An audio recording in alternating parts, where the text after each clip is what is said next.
free. 60-year-old Rob Cullejay has been on the wing for over 4 minutes.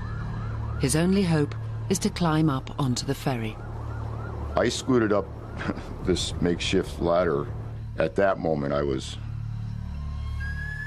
petrified because of the fact that I didn't see my son. I saw everyone else but except my son. One of the officers said to me there may still be bodies in there, we don't know. Hundreds of New Yorkers are witnessing firsthand another major catastrophe in their city, and some of them are filming it. Definitely a plane. The top tail. Yeah, there's a life raft with people in it. In this previously unseen footage, workers in a Manhattan office block capture the dramatic scenes. But it didn't go under. It's still above the water. It's still, I see the cockpit. Don't stop recording that. You can sell that to the newspaper.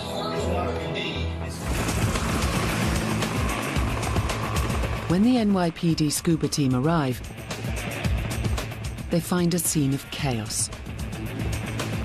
7 boats, including a US Coast Guard vessel, are pulling people off the rafts and wings. But there are also people struggling to stay afloat in the freezing water. A passenger captures the helicopter's arrival on his mobile phone.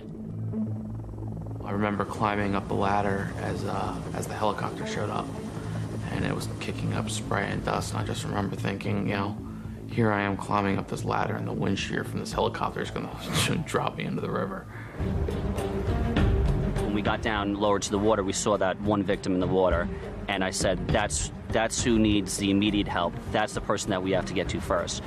And I knew that I can get to her much faster if I didn't have a tank on. Mike just gestured to me. He goes like this. He made the split-second decision to take off his gear, and we collaborated and decided one with, one without.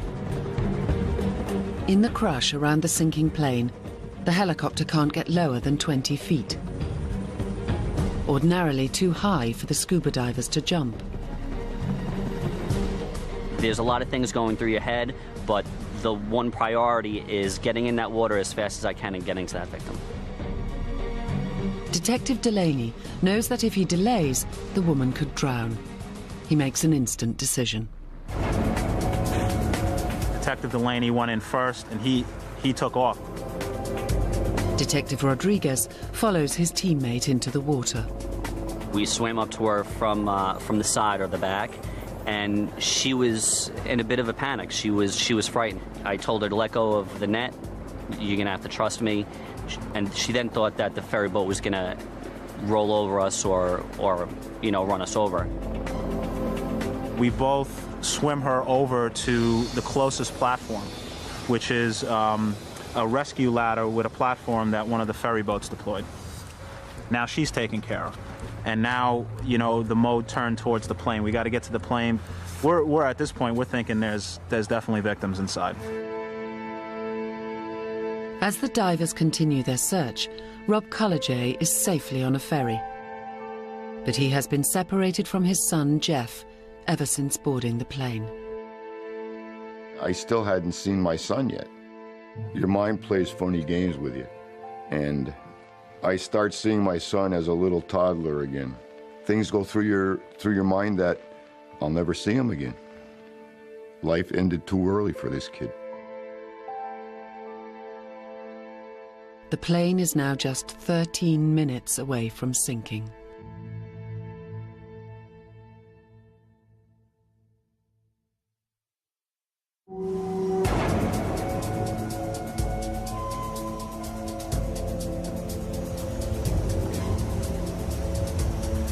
The rescue effort to save the passengers of Flight 1549 has been underway for 12 minutes.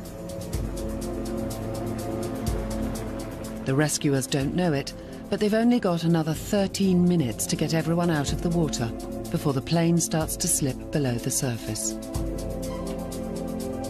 And there may still be victims inside.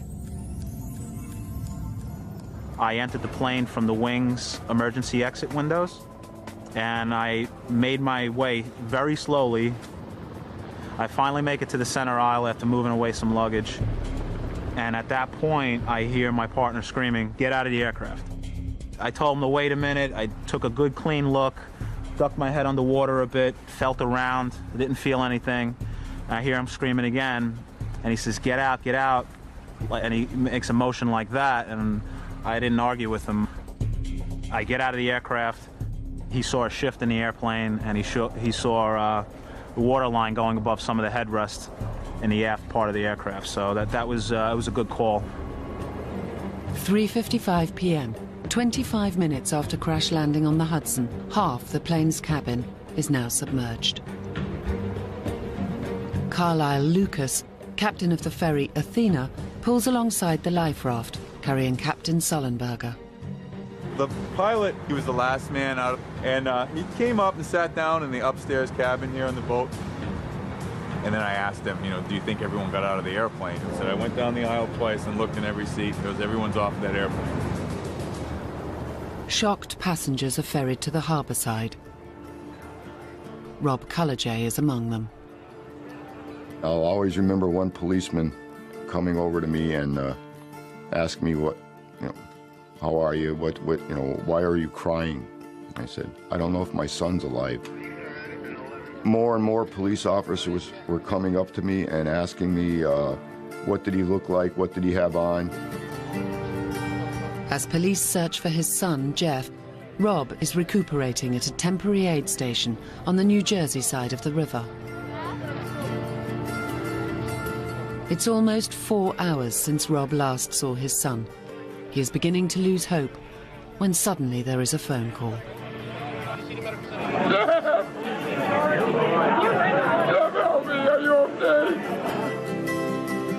As Rob awaited rescue on the left wing, Jeff made it into a life raft on the other side.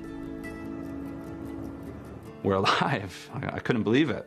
I really couldn't believe it because I had just nightmares of twisted metal and going underneath the water and just everything. Father and son are finally reunited.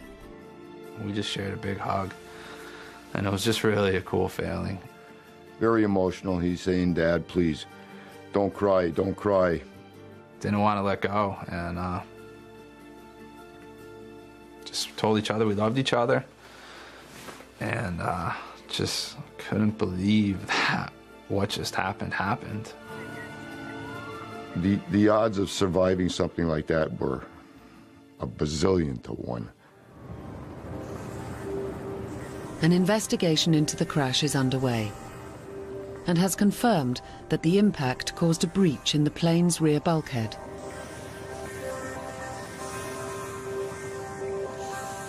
What is not in question is the scale of Captain Chesley Sullenberger's achievement. The outcome of Flight 1549 could have been very different. There are so many things that could have gone wrong that went perfectly right in this specific instance. Flight 1549's double bird strike occurred at 3,200 feet. Most bird strikes occur at under 500 feet. A sudden power loss in both engines at that height would have given Flight 1549's pilots less than 30 seconds to react, resulting in almost certain disaster. This is simply one of those circumstances where you don't want to run out of altitude, airspeed, and ideas simultaneously. Captain Sullenberger knew that he had to bring the aircraft down tail first at an angle of 11 degrees. Any steeper and the fuselage would have hit the water too hard, causing the plane to break up with fatal consequences. But speed was also critical. There was very, very little margin for error. If he would have run out of airspeed at 100 feet, it could have been catastrophic. Captain Sullenberger must touch down at no less than 130 knots or risk a fatal stall. Terrain ahead. If his airspeed falls too low, the only way to increase it is to drop the nose. But that would risk the engines hitting the water first, causing violent deceleration that could tear the aircraft apart.